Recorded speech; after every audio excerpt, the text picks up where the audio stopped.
నమస్తే, నేను ప్రశాంత్. ఇప్పుడు ప్రస్తుతం పేర్ని నాని కేసు ఎక్కడి వరకు వచ్చింది, మరి ఏం జరుగుతుంది, దీని గురించి అయితే మాట్లాడేందుకు ప్రస్తుతం మనతో పాటు సీనియర్ జర్నలిస్ట్ దుర్గా కుమార్ గారు ఉన్నారు. నమస్తే అండి. నమస్తే ప్రశాంత్, మన వీక్షకులకు కూడా. సరే, ఇప్పుడు ప్రస్తుతం పేర్ని నాని కేసు ఎక్కడి వరకు వచ్చింది, అదే విధంగా ఇప్పుడు ఈ కేసును చూసి కూడా వైసీపీలో చాలా మంది కూడా భయపడుతూ ఉన్నారు, వాళ్ళ మీద కూడా కేసులు ఇంకా ముందుకు వస్తున్నాయని చెప్పేసి. వాళ్ళు భయపడలేదండి. నిన్న జగన్మోహన్ రెడ్డి గారు వంశీని అరెస్ట్ చేసిన సందర్భంలో అంటే నేరస్తులను అరెస్ట్ చేస్తే పోలీసుల్ని బట్టలోడ తీసి కొడతానని ఎప్పుడైతే అన్నాడో, వీళ్ళు వైఎస్ఆర్సీపీలో నేరాలు చేసినా, ఘోరాలు చేసినా, భూ ఆక్రమణలు చేసినా, రేషన్ బియ్యాలని వందల టన్నుల్లో అక్రమంగా అమ్ముకున్న వాళ్ళు కూడా ఇవాళ ధైర్యం పెరిగిపోయింది, మమ్మల్ని ఎవడేం చేయలేడని. మొన్నటి రాక పేరు నాని అండర్ గ్రౌండ్లో ఉన్నాడు. తర్వాత వాళ్ళ కుటుంబ సభ్యులు, భార్య, వీళ్ళందరూ కూడా కనపడకుండా తిరిగారు. అట్లాంటిది ఇవాళ ఎప్పుడైతే జగన్మోహన్ రెడ్డి గారు ఎవడో ఏం చేయలేడు, పోలీసుల్ని మేమే గొడ్లేసి కొడతాము అన్నాడు, వీళ్ళు పెట్టరైపోయి వాళ్ళు నిన్న పేరు నాని బందర్లో పోలీస్ స్టేషన్ ముందే ఒక కోర్టు ముందు నన్ను ఎవడేం చేయలేడు, ఒక వెంట్రుకు కూడా పేకలేడని మళ్ళీ మాట్లాడుతున్నాడు. ఆయన గొడవల్లో నుంచి రేషన్ బియ్యం కొన్ని వందల టన్నులు అక్రమంగా తరలించేశాడు, అది ఆయనే ఒప్పుకున్నాడు. జిల్లా కలెక్టర్కి, ఎస్పీకి లేఖలు కూడా రాశాడు, మా డిపోలో నుంచి, అంటే వేర్ హౌస్లో నుంచి మిస్ అయినాయి అని. వాళ్ళ వేర్ హౌస్లో నుంచి ఎవరు తీసుకెళ్తారండి, వాళ్ళు అనుమతి లేకుండా వాళ్ళ కస్టడీలో ఉంటాయి. ఎప్పుడైతే డిపార్ట్మెంట్ వాళ్ళు వస్తారో వాళ్ళ సమక్షంలో తీసి వాళ్ళకి ఇవ్వాల్సింది ఇచ్చి మళ్ళీ వీళ్ళు లాక్ చేసి పెట్టుకుంటారు. బాధ్యత అనేది గోడాంలో సరుకుకి బాధ్యత వేర్ హౌసింగ్ యజమానులదే. అందుకే వాళ్ళకి ఆ రెంట్ ఇచ్చేది. వాళ్ళకి కాపలా వాళ్ళే పెట్టాలి, నిర్వహణ కూడా వాళ్ళే చేయాలి. వాళ్ళకి ఎప్పటికప్పుడు స్టాకు ఎంత ఉందో తెలియజెప్తూ ఉండాలి. తగ్గింది అన్నప్పుడు కూడా కేసు పెట్టారు కదా, కేసు పెట్టినప్పుడు వాళ్ళ మిస్సెస్ని కూడా పోలీస్ స్టేషన్కి పిలిచారు, కేసు బుక్ చేస్తున్నారు. ఇప్పుడు ఆయన ఏమంటున్నాడంటే నన్ను ఎవడో ఎంటుకు పేకలేడని. ఇప్పుడు అది అంటారు చూడండి, ఆవే చేలో మేస్తే దూడను గట్టును మేస్తా అని. ఒక మాజీ ముఖ్యమంత్రిగా ఉండి పార్టీ అధ్యక్షుడిగా ఉన్న జగన్మోహన్ రెడ్డి గారే స్కూల్ పిల్లల దగ్గరికి వెళ్ళి నా ఇంటికి పీకుతారా అని నిన్న వంశీ గారిని అదేంటి పరామర్శించడానికి వెళ్ళి దాన్ని ఏమంటారు, బయటాయింపు అయిన తర్వాత బయటకు వచ్చి ఎవడేం పీకలేడని వంశీ గారు భార్య ముందు, తర్వాత పోలీసులు గుడ్డలోడ తీసేస్తానని చెప్పి అన్నప్పుడు పోలీసులు కూడా స్ట్రాంగ్ వార్నింగ్ ఇచ్చారు. మా గుడ్డలోడ తీయటం తర్వాత మాట, ముందు నీ సంగతి ఏంటో చూసుకో. నువ్వు మాజీ ముఖ్యమంత్రి అయినందువల్ల పోలీస్ వ్యవస్థని, ఒక రాజ్యాంగబద్ధమైన వ్యవస్థ మీద అధికారుల గౌరవాన్ని దెబ్బతీసేటట్టుగా, వాళ్ళ మనోధైర్యాన్ని దెబ్బతీసేటట్టుగా మాట్లాడితే నీ మీద మా పోలీస్ సంఘం చర్యలు తీసుకుంటుందని హెచ్చరించారు. అది ఆయన ఒక్కడికే కాదు, అటువంటి ప్రకటనలు చేసే, అటువంటి పోలీసుల మనోధైర్యాన్ని, వాళ్ళ నైతికతని దెబ్బతీయటానికి ప్రయత్నించే ఏ వ్యక్తికైనా కూడా అది హెచ్చరికే.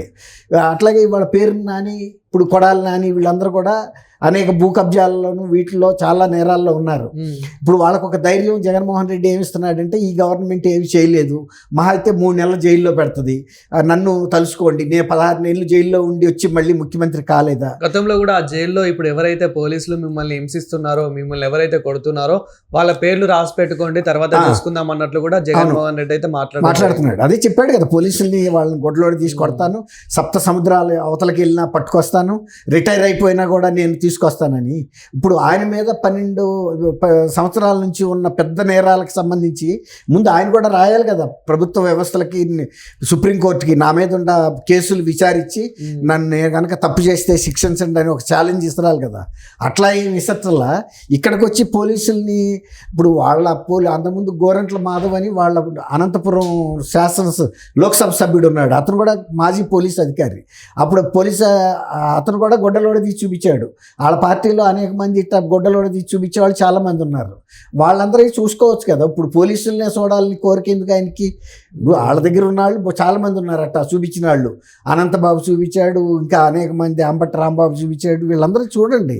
ఒకవేళ కనుక మీకు అట్లా ఇంకా చూడాలనిపిస్తే మీకు వచ్చే డ్యూటీకి వేస్తారు కదా సెక్యూరిటీగా, వాళ్ళందరినీ పోలీస్ అధికారులే చెబుతారు, ఫస్ట్ మీరు వెళ్ళి ఆయనకి చూపించి తర్వాత మీ డ్యూటీలు నిర్వహించమని. అంతేగాని నువ్వు బలవంతంగా ఓడదీసి చూడాల్సిన అవసరం లేదు. నీకు అంత కోరికే ఉంటే చూపిస్తారు. ఏం పోయింది, డ్యూటీకి వచ్చినప్పుడు ఫస్ట్ మీకు అది చూపించిన తర్వాతే డ్యూటీలో కూర్చుంటారు. వాళ్ళ కాపలా సెక్యూరిటీగా. అవును. అది కొంచెం అసభ్యంగా ఉంది ఆయన మాట్లాడిన తీరు. గతంలో మాజీ ముఖ్యమంత్రులు ఎవరు పోలీసుల్ని ఆ విధంగా, పోలీసులనే కాదు ఎవరిని మాట్లాడలేదు. అట్లాగే వాళ్ళ పార్టీ మంత్రులు, మాజీ మంత్రులు ఇలా బట్టలోడ తీసుకుని మహిళల పట్ల అసభ్యంగా ప్రవర్తించిన సంఘటనలు కూడా వాళ్ళ పార్టీలోనే జరిగినాయి. ఇప్పుడు పేరు నాని కూడా ఇది అంతటిని అలుసుగా తీసుకుని ఇక జగన్మోహన్ రెడ్డి ఇంతగా తెగించాడు కాబట్టి పోలీసు అధికారులు మన మీద కేసులు పెట్టరు, నా వెంట్రుకు కూడా పేకర్ అని మాట్లాడుతున్నాడు. ఇప్పుడు ఆయన మీద ఉన్న చౌకధరల బియ్యం ఉన్నాయి, ఇంకా అనేక కేసులు కూడా ఉన్నాయి. పోలీస్ స్టేషన్ల మీద ఆయన వాళ్ళ అబ్బాయి కలిసి దాడులు చేసినవి ఉన్నాయి. ఆ కేసులన్నీ బయటకు తీస్తే చట్టం ఇప్పుడు అంతకుముందు కొడాలి నాని కూడా ఒక హెచ్చరిక చేశాడు. నన్ను కానీ తన కొడాలి నానిని కానీ, పేరు నానిని కానీ, వంశీని కానీ, తర్వాత అంబటి రాంబాబుని కానీ, చంద్రశేఖర్ రెడ్డి అని ఉన్నాడు అక్కడ కాకినాడ ఎక్స్ ఎమ్మెల్యే ద్వారంపూడి చంద్రశేఖర్, వాళ్ళ ఐదుగురిని కనుక ముట్టుకుంటే ఏదో అయిపోద్ది అన్నాడు. మరి మొన్న పోలీస్ అది అక్కడికి వెళ్ళాడు కదా జైలు ముందుకి విజయవాడ, ఏం అవ్వలా. అట్లాగే ఇప్పుడు పేరు నాని చెప్పేది కూడా నా ఇంటికి పేకలేరు అంటున్నాడు. ఎంటికలు పేకర్ పోలీసులు. చట్టం ఉన్నది ఎంటికలు పేకటానికి కాదు. నేరాలు చేసిన వాళ్ళు తీసుకెళ్ళి కొడాలి వలమనేని వంశీని ఎక్కడ కూర్చోబెట్టారో అక్కడ కూర్చోబెడతానికి. ఎంటికలు పీకించుకోవాలంటే మీరు వేరే సాటికి వెళ్ళాలి, సెలూన్లకి వెళ్తే వాళ్ళు పీకుతారు. అంతేగాని పోలీసులు పీకరు, చట్టం పీకదు.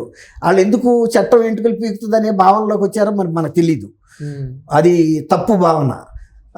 కొడాలి పేరు నాని తండ్రి కూడా ఒక ట్రేడ్ యూనియన్ లీడరు, మంచి లాయరు, మంత్రిగా కూడా పనిచేశాడు. ఆయన ఎప్పుడు ఇట్లాంటి పదజాలం ఆయన వాడలేదు. ఆయనకి బందర్ సమాజంలో కూడా మంచి పేరుండేది. మరి ఈయన పేదలకి పెట్టిన చౌకధర బియ్యం అంటే రేషన్ బియ్యాన్ని కుంభకోణం చేసిన వ్యక్తి నిన్ను ఎందుకు చట్టం ఇంటికి పీకలేదు అనుకుంటున్నాడో మరి మనకు తెలియదు. ఇంటికి పీకటం కాదు, తీసుకెళ్లి జైల్లో కూర్చోబెట్టినప్పుడు వాళ్ళు ఏమైనా వంశీ మాట్లాడగలుగుతున్నాడా? నాకు మంచం ఇవ్వండి, ఇప్పుడు ఇంటి నుంచే ఫుడ్ కావాలి, నాకు ఆరోగ్య పరిస్థితి అవన్నీ అడుగుతున్నాడు కదా. బ్యారక్ బాగాలేదు, తర్వాత యూరోపియన్ టాయిలెట్ కావాలని అడుగుతున్నాడు కదా. అట్లాగే రేపు ఈయన పరిస్థితి కూడా అప్పుడు వస్తాయి. ఈయన అనారోగ్యాలు కూడా అన్నీ గుర్తొస్తాయి. నాకు ఇంటి నుంచి అన్నం పంపండి, లేకపోతే నాకు మంచం ఇవ్వండి, కంచం ఇవ్వండి అని. చట్టం పేరు నాని లాంటి వాళ్ళని చాలామందిని చూసింది, ఎంతకన్నా పెద్ద వాళ్ళని కూడా చూసింది. చట్టం ముందు ఎవరో అతీతులు గారు. ఎన్ని నోటి దురతో మాట్లాడే మాటలే తప్ప అటువంటి వాళ్ళని ప్రజలు కూడా హర్షించరు, ఈ ఎంటికలు పీకలేరనే వ్యక్తుల్ని. మొన్న ప్రజలే పీకి చూపించారు కదా బందర్లో. కొల్లు రవీంద్ర గెలిచాడు. కొల్లు రవీంద్రని అనేక రకాలుగా వేధించారు అంతకుముందు వీళ్ళు. ఇంట్లోకి వెళ్ళి అరెస్ట్ చేస్తే కూడా ఆయన అక్కడి నుంచి తప్పించుకుని పారిపోయిన సందర్భం కూడా చూసాం, కాంపౌండ్ వాళ్ళు దూకి.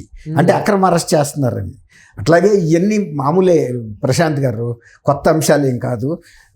గతంలో కూడా వంశీ కూడా చంద్రబాబు నాయుడు గారి గురించి కానీ, లోకేష్ గారి గురించి కానీ, చట్టం గురించి కానీ చాలా చవాకులు పేలాడు. మరి వాళ్ళ నోరు మెదపలేకపోతున్నాడు. కటికి నేల మీద పడుకుని దొరుకుతున్నాడు దిక్కుతోచక. Thank you sir. Thank you Prashant garu, మన వీక్షకులు కూడా నమస్కారం.